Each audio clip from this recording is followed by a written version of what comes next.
दर्शकों, नमस्कार। ज्योतिष की इस ज्ञान सभा में मैं ज्योतिष आचार्य जिगर परीख तहे दिल से मेरे फेसबुक यूट्यूब चैनल पर आप सबका मैं स्वागत करता हूं। और जैसा कि आप थंबनेल में पढ़ ही चुके हैं, आज मैं बात करने वाला हूं फरवरी महीने के बारे में। शनिदेव की दूसरी राशि बनती है कुंभ। कुंभ लगन के जातकों के बारे में मैं बात करने वाला हूं कि फरवरी का महीना प्रोफेशनली, पर्सनली या फिर हल्के दृष्टिकोण से कैसा रहेगा। और तो और यहाँ पर कुंभ लगन के जातकों के लिए फाइनेंशियल रोटेशन, प्रोफेशनल लाइफ में बिजनेसमैन वालों के लिए कैसा रहेगा, ऐसे अन्य मुद्दे पर अपनी चर्चा करूंगा। जो लोग नए हैं चैनल पर, उनको मैं 2 रिक्वेस्ट करना चाहूँगा।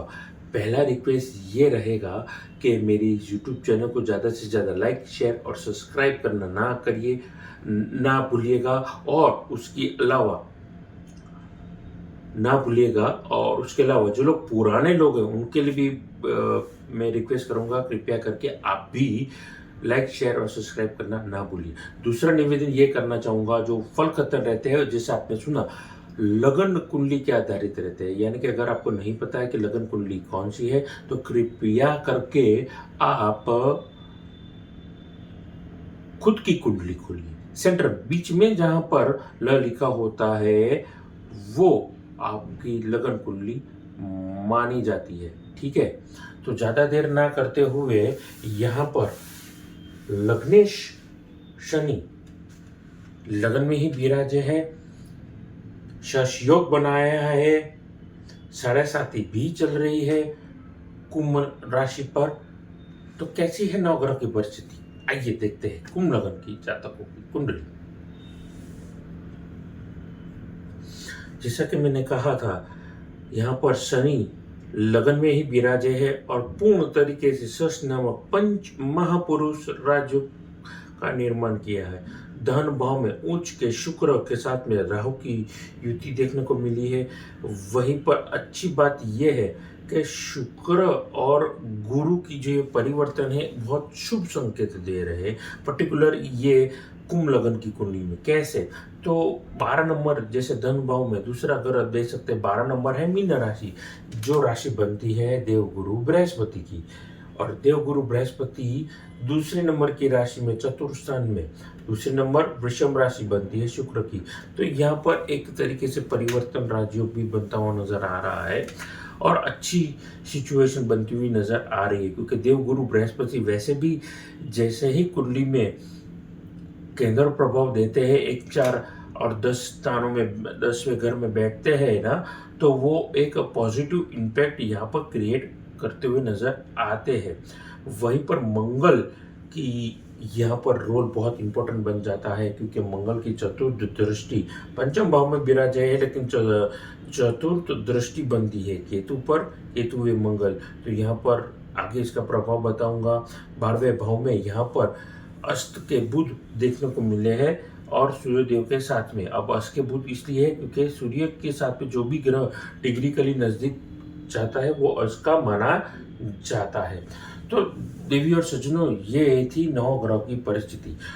अब आगे बतलाना चाहूंगा, अपनी वाणी को ये पर प्रारंभ करता हूँ।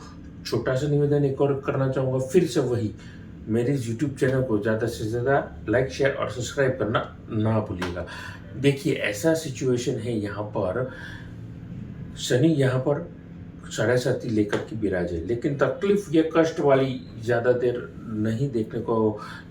देखने को नहीं मिलती है मकर में और कुंभ में, क्योंकि स्वग्रही यानी खुद की राशि है। यहाँ पर शनि स्वग्रही बनते हैं और शश नामक पंच महापुरुष का राज्य वो निर्माण कर रहे हैं।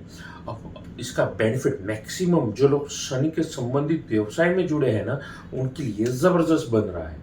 अब शनि की क्षेत्र कौन सी है? फॉसिल के संबंधित जितनी भी एक्टिविटीज है, रिसर्च के संबंधित जितनी एक्टिविटीज है, वो सारे शनि के संबंधित है। जो लोग रिसर्च डेवलपमेंट करते हैं, अपने क्षेत्र में जाकर के खोद करके चीज़ों को निकालते हैं, R&D करना भी एक प्रकार से, रिसर्च करना भी एक प्रकार से खोदना ही हुआ। जो लोग एक्सक्लेवेशन का काम करते हैं, रिसर्चर है, प्रॉपर रिसर्चर है, हिस्ट्री में जाकर के कार्विंग्स ढूंढते हैं, पत्थर की खुदाई के दरमियान जो लोग हिस्ट्री में रिसर्च करते हैं उनके लिए एक बेनिफिट रहेगा। लैंडमार्क अचीवमेंट यहाँ पर बनता हुआ नजर आ रहा है। उसके अलावा धातु के संबंधित, क्योंकि फॉसिल यानी शनि, भूमि यानी मंगल, लेकिन उसी भूमि को अगर आप चीरेंगे, यानी कि जमीन में गड्ढा खोदते खोदते अगर अंदर जाएंगे तो क्या मिलेगा? मेटल मिलेगा। और क्या मिलेगा? क्रूड ऑयल मिलेगा। फिर क्या मिलेगा? गैसेस मिलेंगे। तो किस ये सारी चीजों पे, जिससे हम फॉसिल कहते हैं, उस पर किसका आधिपत्य रहता है? जिसे हम हिंदी में खनिज तत्व कहते हैं, किसका आधिपत्य रहता है? शनि का। जी हाँ दोस्तों, किसी भी प्रकार की धातु है और क्रूड ऑयल, अब इसका सीधा सीधा संबंध है business, building material, construction, mining, coal, petroleum product से संबंधित ट्रेडिंग का काम है, क्योंकि सब जगह पर पृथ्वी पर तेल के कुएं नहीं मिलते, तो है ना। तो जितने भी आप ट्रेडिंग का काम करते हैं पेट्रोलियम प्रोडक्ट या नेचुरल गैसेस से संबंधित, उनके लिए बेनिफिट होगा। जेमस्टोन वगैरह के साथ जुड़े हैं, क्रिस्टल के साथ जुड़े हैं, मार्बल के साथ जुड़े हैं, पत्थरों के साथ जुड़े हैं, ब्रिक्स, ईंटों के साथ जुड़े हैं, बेनिफिट रहेगा। आईटी, केमिकल, ये सारे क्षेत्रों में आप जॉब भी कर रहे हैं। अब मैं उसमें ऐड कर रहा हूँ बिजनेसमैन और जॉब, इन दोनों को मर्ज कर रहा हूँ, तो यहाँ पर वर्किंग प्रोफेशन ओवरऑल यहाँ पर आपके लिए बेनिफिट बनता हुआ नजर आ रहा है। एक अच्छा खासा बिजनेसमैन के लिए ये एक करियर में वर्किंग प्रोफेशन वर्ग के लिए, चाहे बिजनेसमैन हो चाहे जॉब करता हो व्यक्ति हो, उनके लिए लैंडमार्क अचीवमेंट यहाँ पर बनता हुआ नजर आ रहा है। मार्केट करेंगे खुद के काम को, प्रमोट करेंगे खुद के काम को, सोशल मीडिया पे दिखाएंगे खुद के काम को, बेनिफिट होगा। क्यों? क्योंकि धन भाव में कहीं ना कहीं राहु विराजा है, तो आपको कंजूसी दे रहा है वो। ऐसे ही पैसे आप किसी पे भी नीचावर नहीं करेंगे। किसी भी जगह पर 1 रुपया खर्चा करने से पहले आपकी सोच को वो कंट्रोल कर रहा है कि 1 रुपये इधर मैं खर्चा कर रहा हूँ तो क्यों कर रहा हूँ। वहीं पर अगर देवगुरु बृहस्पति की राशि में है तो धर्म के कार्य में अगर आप पैसा खर्चा करेंगे, किसी भी कार्य में आप पैसा खर्चा करेंगे तो पॉजिटिव इंटेंसिटी आपको दे रहा है। वहीं पर क्योंकि शुक्र भी है तो आपको मोटिवेट कर रहा है कि इसके बारे में मैं खूब अच्छी तरीके से प्रचार करूं। तो ऑर्गेनाइज करके रील बना करके या इंस्टाग्राम पे, सोशल मीडिया पे, XYZ प्लेटफॉर्म पर ढंग से अपने काम को प्रेजेंट करेंगे। आपको लाइक, फॉलोअर्स भी बढ़ेंगे, दैट इज ओके, बट आपको मैंने मॉनिटरी बेनिफिट यहाँ पर बनता हुआ नजर आ रहा है। आइए बातचीत करना चाहूँगा वहीं पर निजी जिंदगी के बारे में। निजी जिंदगी में यहाँ पर देवगुरु बृहस्पति का चतुर्थ स्थान में बैठने का मतलब आपके स्वास्थ्य को, आपके माँ के स्वास्थ्य को, मासी के स्वास्थ्य को या आपके भाई के स्वास्थ्य को बहुत अच्छा बनता हुआ नजर आ रहा है। हालांकि मन मोटाव हर घर में रहता है, तो जरूरी नहीं है कि उनके और आपके बीच में अभी तक अगर मन मोटाव चल रहा था 1-1.5 साल से तो लंबा खींचेगा नहीं। आने वाले दिनों में डिफरेंस ऑफ ओपिनियन जरूर रहेंगे, लेकिन दिन में सबके लिए प्यार रहेगा। और कलेश अगर परिवार में चल रहा था तो यहाँ पर तकरीबन जून महीने से, क्योंकि देवगुरु बृहस्पति आपकी चतुर्थ स्थान से राशि परिवर्तन करेंगे, तो वो कहीं ना कहीं आपके लिए पॉजिटिव इंटेंसिटी बनती हुई नजर आ रही है, तो आपके लिए पॉजिटिव पॉइंट है। वहीं पर एज ए स्टूडेंट आपके लिए बहुत बेनिफिट वाला ये वक्त रहेगा। एग्रेशन के साथ अगर आप पढ़ाई करेंगे, अपने किताबों से ध्यान नहीं हटाएंगे, यकीन मानिए आपके लिए बेनिफिट वाला ये वक्त रहेगा। ओवर कॉन्फिडेंस में होना और चलना, गलत दोस्ती यारी के साथ रहेंगे तो यकीन जानिए उसी स्पीड से आप औंधे मुँह गिरेंगे। मंगल बिजली का भी कारक माना जाता है, बिजली भूमि का भी कारक माना जाता है, मंगल एग्रेशन भी माना जाता है। और 9 ग्रहों में अगर मान के चलिए सूर्य अगर 9 ग्रहों में राजा है तो उस सेना का सेनापति मंगल है। तो किसी भी चीज़ को लीडरशिप देने का काम मंगल करता है, लेकिन एज ए स्टूडेंट हमें केवल फोकस करना है अपनी पढ़ाई पे और किताबों पे।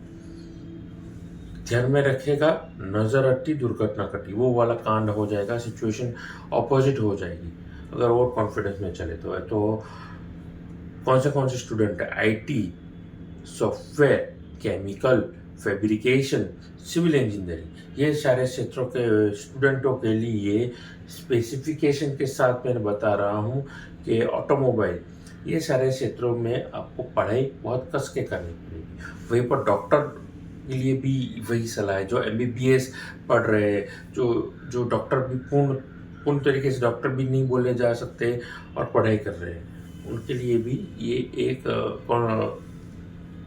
कंसंट्रेशन बढ़ाने का वक्त दे रहा है आपको।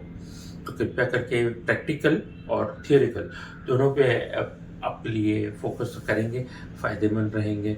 वहीं पर डिफेंस के संबंधित अगर आप एग्ज़ाम की प्रिपरेशन कर रहे हैं, आपके लिए ये पॉजिटिव इंटेंसिटी का वक्त रहेगा। फिजिकल एग्ज़ाम तो आप पास कर ही देंगे, लेकिन थियोरिकल एग्ज़ाम में यहाँ पर स्ट्रगल नज़र आ रही है, तो फोकस ऑन योर एजुकेशन। आइए बातचीत करना चाहूँगा वहीं पर रोग शत्रु के बारे में। जैसा कि मैं कुंडली में यहाँ पर देख रहा हूँ, सूर्य बुध की दृष्टि यहाँ पर छठे घर में, रोग शत्रु के घर में पड़ रही है, तो कहीं ना कहीं मुझे लग रहा है जो लोग लंबी बीमारी से जूझ रहे थे, उनकी रिकवरी यहाँ पर बनती हुई नजर आ रही है। लेकिन यहाँ पर क्योंकि 12वें भाव में बुध विराजे, तो जरूरी नहीं है कि आपका कॉन्फिडेंस बढ़ा रहेगा। 12वें घर में जब भी कोई भी ग्रह जाता है तो उसके संबंधित जो भी एलिमेंट्स होते हैं बॉडी में, विचार भी रहते हैं, वो एब्जॉर्ब कर लेता है। 12वां घर ही जावक का रहता है, आपकी सोच का रहता है। अगर सोच भी रहेगी तो वो भी चली जाएगी। तो 12वें घर में क्या है? सूर्य किसको रिप्रेजेंट करता है? सेल्फ कॉन्फिडेंस को। तो आपके लैक ऑफ सेल्फ कॉन्फिडेंस यहाँ पर पूरे महीने में अगर पेशेंट नहीं भी है तो भी यहाँ पर नजर आ रहा है। तो कृपया करके अपने घर वालों के साथ बातचीत करें, समस्या है तो उसे उलझाने का प्रयास करिए। रही बात लैक ऑफ सेल्फ कॉन्फिडेंस की या आत्मविश्वास की कमी की, उसके बारे में मैं अंत में उपाय जरूर देने वाला हूँ। यहाँ पर बुध 12वें भाव में विराज है, तो सोच भी आपकी नेगेटिव हो रही है, बुद्धि भी आपकी भ्रष्ट हो रही है। तो पॉजिटिव इंटेंसिटी के साथ बढ़ेंगे, आपके लिए फायदा रहेगा।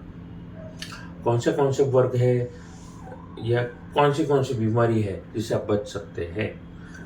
देखिए, हड्डियों के संबंधियों की तकलीफ, नसों में तकलीफ, मस्कुलर पेन वगैरह तकलीफ हो सकती है। तो ऐसे में आप क्या कर सकते हैं उपाय के दौर पर? अब मैं बात करूँगा उपायों के बारे में। सबसे पहले कलश लीजिए, छोटा सा चुटकी पर कुमकुम लीजिए, 2 बूंद उसमें हो सके तो गुलाब जल डालिए, गंगा जल भी डालिए। अगर कुछ भी नहीं है तो कलश ले लीजिए, 2 बूंद गंगा जल और कुमकुम डाल करने के बाद कलश को भर दीजिए और आई लेवल तक हो, यानी कि सुबह 10 बजे तक अपनी आंखों से थोड़ा बहुत सूर्यदेव ऊपर चले जाते हैं। तो कलश भर करके उनको सूर्यांजलि दीजिए। और सूर्यांजलि यानी कि सूर्य का जब भी आप जल चढ़ाएंगे तो कैसे चढ़ाएंगे? बहते हुए जल से आप सूर्यदेव को देखिए और मन में ये वाला मंत्र ओम क्लीम सूर्य नारायण नमः कम से कम 11 बार बोलिए और सूर्यांजलि दीजिए। आपके सेल्फ कॉन्फिडेंस, जो बहता हुआ जो आत्मविश्वास है, फिर से आप गेन करेंगे। जिसके पास भले जेब में पैसा ना हो पर सेल्फ कॉन्फिडेंस रहता है, वो पूरी जंग जीत जाता है। पहला उपाय। दूसरा उपाय, आप जासूद के फूल मंगलवार वाले दिन को, अगर आप गणपति वाले चौथ को या केवल मंगलवार को गणपति जी को अर्पण करेंगे, फायदे में आप रहेंगे। जो लोग शनि के संबंधित से व्यवसाय में जुड़े हैं, वो लोग अगर नीलम का रत्न पहनेंगे, जो शनि का रत्न बनता है नीलम पहनेंगे, उनके लिए बेनिफिट रहेगा। ये वाले बिग फिंगर पे आपको पहनना है, तो नीलम रत्न पहनेंगे, हनुमान चालीसा के पाठ करेंगे, बजरंग बाण के पाठ करेंगे, तो आपके लिए बेनिफिट बनता हुआ नजर आ रहा है। तो ये थी मेरी बातचीत कुंभ लग्न के जातकों के बारे में। अभी वाणी को ये पर विराम देता हूँ। जाने से पहले आप कुंडली विश्लेषण करवाना चाहते हैं, घर का ऑफिस का नक्शा दिखाना चाहते हैं, कुंडली मैच मेकिंग करवाना चाहते हैं, तो नीचे दिए गए नंबर पर आप मेरा संपर्क कर सकते हैं। नमस्कार।